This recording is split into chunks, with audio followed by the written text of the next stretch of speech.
Chapter 251. I appreciate your offer. Can I have a moment to think it over? Gakane couldn't outrightly reject the mage's goodwill, nor was it his place to independently make a decision about such a crucial matter.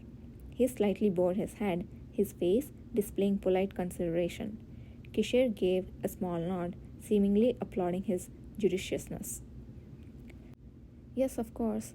It's not like we are expecting to leave immediately. Please consult with the others and then give us your answer. We will step outside for a while. One by one, the mages exited the room, allowing the cavalry members to freely discuss amongst themselves. Just before Lorna, the last one to leave, could step out, Yudir approached her and spoke softly, lowering her voice. May I ask you something quickly? Oh, yes, what is it? Lorna seemed surprised, blinking in response to Yudir, who had been silent up until now, initiating the conversation. I recall hearing about the Western Mage Union from another mage I knew when you mentioned it. Might I know the name of your leader who is here? Ah, it's Michelin Punt. Despite being recommended for a senior position in the Pearl Tower, he chose to stay with this secluded union, prioritizing his research. He is a great mage. Perhaps Yudir's mentioning of having heard about them previously sparked some goodwill, for Lorna's expression noticeably softened. As I thought. Ever since they introduced themselves as the Western Mage Union and mentioned their leader, Yudir had been vaguely recalling a letter given to him by Thais Yulman. Now that he had heard the name Michelin, he was certain these were the very people Thais Yulman had mentioned. I didn't expect to encounter them so soon. I thought I wouldn't meet them until at least the second dispatch troop arrived and we'd officially start the subjugation. Though unexpected, an early meeting wasn't a bad thing, especially in these circumstances. He narrowed his eyes slightly before breaking into a smile. Yes, hearing the name has jogged my memory. The person who told me about him also said he was a great man. Did they? Yudir replied cheerfully, unaware that his unexpected smile had melted the last wall in the mage's heart. A woman who seemed to know nothing of the word smile. It seems like fate that we could meet in such a place. Thank you for your answer. Not at all. We should see you later. With an unexpected gentle demeanor, a stark contrast to their initial encounter, Lorna exited the room and closed the door. As the loud voices and rustling of the mages gradually distanced, the cavalry members who had been maintaining silence collectively released their pent-up breaths. Yudir, what did you ask her? Kana, who had been standing next to Yudir, took off her crumpled hat and asked, the name of the Western Mage Union's leader. Why? Before we came here, Mr. Yulman wrote a letter to him. After replying succinctly, Yudir turned towards Kishir.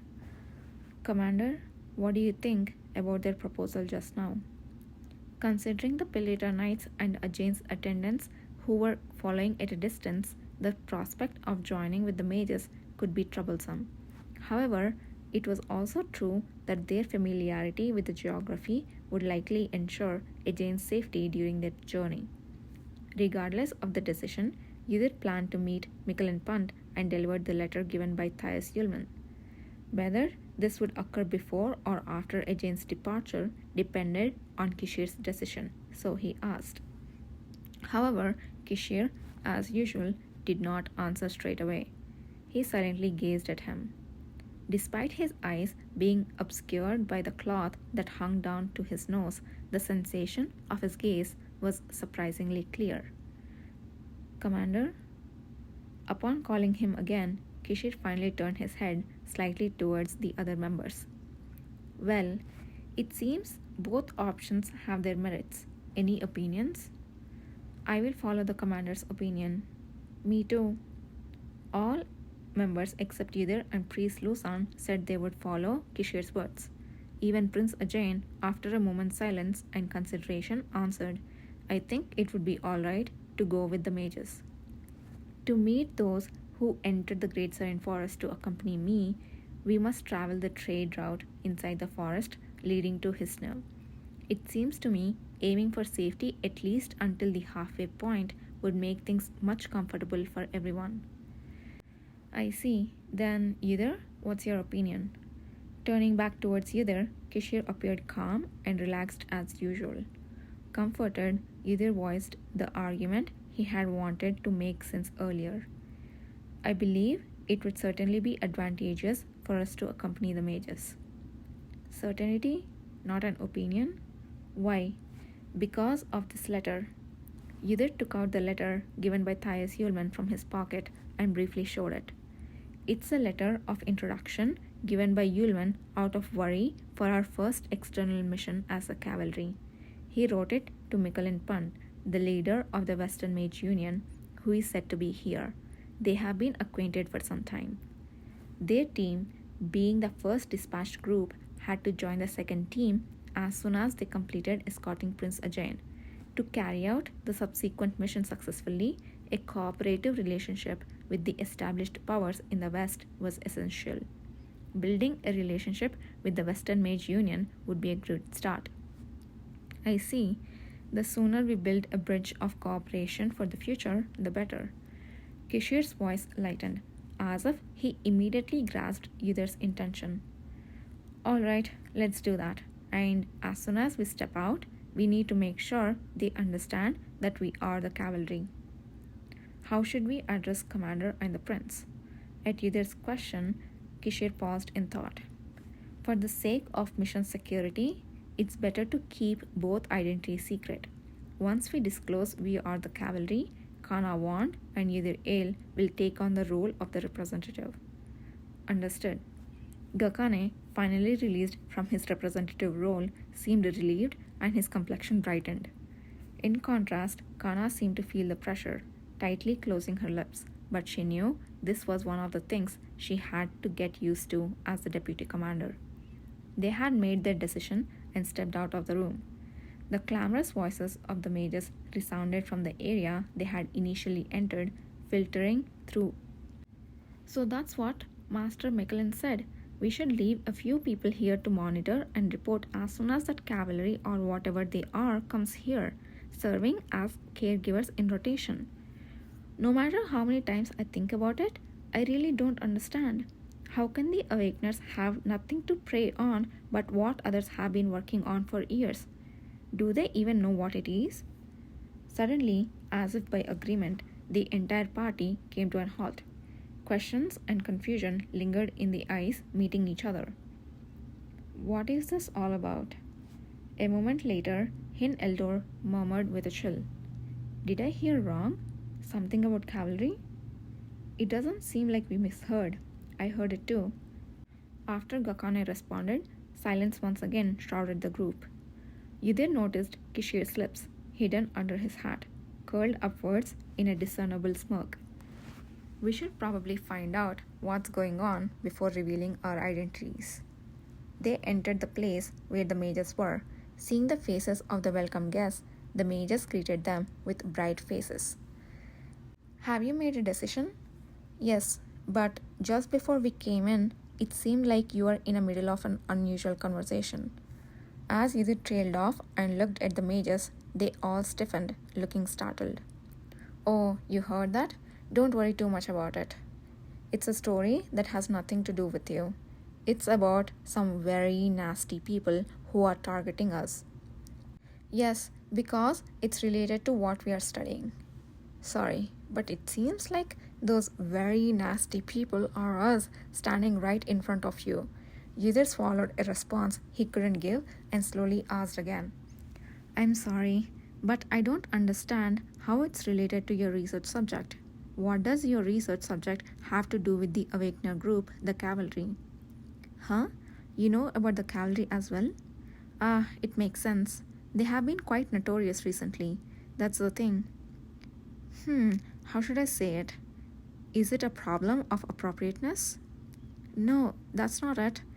Then what? Curtains? Amidst the sudden clamor of the mages, Lorna Bate, the only one Yudhir recognized by name, stood up and let out a large sigh.